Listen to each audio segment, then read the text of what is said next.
ಲೋಕಸಭೆ ಚುನಾವಣೆ ಬರ್ತಾ ಇದ್ದಂತೆ ಇದೀಗ ಫ್ರಾಗ್ ಜಂಪಿಂಗ್ ಸ್ಟಾರ್ಟ್ ಆಗ್ಬಿಟ್ಟಿದೆ ಪಾಲಿಟಿಕ್ಸ್ ನಲ್ಲಿ. ಅಲ್ಲದೆ ಆಪರೇಷನ್ ಕಮಲ ಕೂಡ ಸ್ಟಾರ್ಟ್ ಆಗುತ್ತೆ, ಇನ್ಮೇಲೆ ಇನ್ನು ಜೋರಾಗುತ್ತೆ ಅನ್ನುವಂತಹ ಮಾತುಗಳು ಕೂಡ ಸಹಜವಾಗಿ ಕೇಳಿ ಬರ್ತಾ ಇರುವಂತಹ ಮಾತು.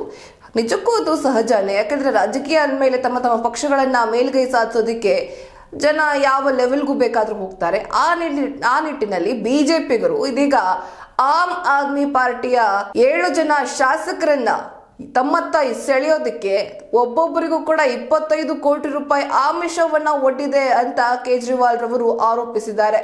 ಈ ಬಗ್ಗೆ ತಮ್ಮ ಎಕ್ಸ್ ಖಾತೆಯಲ್ಲಿ ಅಂದ್ರೆ ಟ್ವಿಟರ್ ನಲ್ಲಿ ಬರೆದುಕೊಂಡಿದ್ದಾರೆ ಕೇಜ್ರಿವಾಲ್ ರವರು.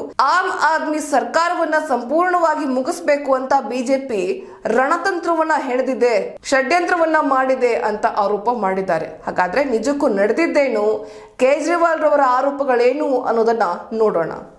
ರಾಷ್ಟ್ರ ರಾಜಧಾನಿಯಲ್ಲಿ ಆಪ್ ಸರ್ಕಾರವನ್ನ ಕೆಡವಲು ಸಂಚು ರೂಪಿಸಿರುವ ಬಿಜೆಪಿ 7 ಆಮ್ ಆದ್ಮಿ ಪಕ್ಷದ ಶಾಸಕರನ್ನ ಖರೀದಿಸಲು ಪ್ರಯತ್ನಿಸುತ್ತಿದೆ.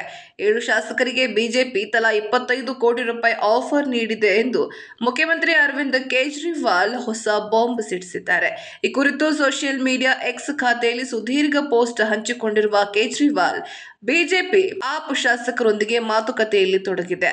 ಆಪ್ ಸರ್ಕಾರವನ್ನ ಸಂಪೂರ್ಣವಾಗಿ ಮುಗಿಸಲು ಪ್ಲಾನ್ ಮಾಡಿದೆ. ಆದ್ದರಿಂದ ದೆಹಲಿ ಮಧ್ಯ ನೀತಿ ಸಂದರ್ಭದಲ್ಲಿ ಇದಕ್ಕೆ ಸಂಬಂಧಿಸಿದಂತೆ ಮುಖ್ಯಮಂತ್ರಿಗಳನ್ನ ಬಂಧಿಸುವುದಾಗಿ ಬೆದರಿಕೆ ಹಾಕಿದೆ ಎಂದು ಕಿಡಿಕಾರಿದ್ದಾರೆ. ಸರ್ಕಾರವನ್ನೇ ಮುಗಿಸೋದಕ್ಕೆ ಬಿಜೆಪಿ ಪ್ಲಾನ್. ಇತ್ತೀಚೆಗೆ ಬಿಜೆಪಿ ನಾಯಕರು ಎಎಪಿಯ ಶಾಸಕರನ್ನ ಒಟ್ಟು 7 ಜನ ಶಾಸಕರನ್ನ ಸಂಪರ್ಕಿಸಿದ್ದಾರೆ. ಕೆಲ ದಿನಗಳ ನಂತರ ನಾವು ಕೇಜ್ರಿವಾಲ್ ಅವರನ್ನ ಬಂಧಿಸುತ್ತೇವೆ, ನಂತರ ಶಾಸಕರನ್ನ ಇಬ್ಭಾಗ ಮಾಡುತ್ತೇವೆ, ದೆಹಲಿಯ ಆಪ್ ಸರ್ಕಾರವನ್ನ ಸಂಪೂರ್ಣವಾಗಿ ಉರುಳಿಸುತ್ತೇವೆ. ಈಗಾಗಲೇ 21 ಶಾಸಕರೊಟ್ಟಿಗೆ ಮಾತುಕತೆ ನಡೆಸಿದ್ದೇವೆ, ನೀವು ಬಂದು ಬಿಡಿ, ಪ್ರತಿಯೊಬ್ಬರಿಗೂ ತಲಾ 25 ಕೋಟಿ ರೂಪಾಯಿ ಕೊಡುತ್ತೇವೆ, ಜೊತೆಗೆ ಬಿಜೆಪಿಯಿಂದ ಟಿಕೆಟ್ ನೀಡುತ್ತೇವೆ ಎಂದು ಆಮಿಷ ತೋರಿಸಿದ್ದಾರೆ ಎಂದು ಗಂಭೀರ ಆರೋಪ ಮಾಡಿದ್ದಾರೆ. 9 ವರ್ಷಗಳಿಂದಲೂ ಕೂಡ ಇದು ಬಿಜೆಪಿಯ ನಡವಳಿಕೆಯಾಗಿತ್ತು. ಇದು ಅವರ ಆದರ್ಶಗಳನ್ನ ತೋರಿಸುತ್ತದೆ. ಮಧ್ಯ ನೀತಿ ಹಗರಣ ತನಿಖೆಯಲ್ಲಿ ನನ್ನನ್ನ ಬಂಧಿಸಲಾಗುತ್ತಿಲ್ಲ, ಆದ್ದರಿಂದ ಆಪ್ ಸರ್ಕಾರವನ್ನ ಉರುಳಿಸಲು ಸಂಚು ರೂಪಿಸುತ್ತಿದ್ದಾರೆ.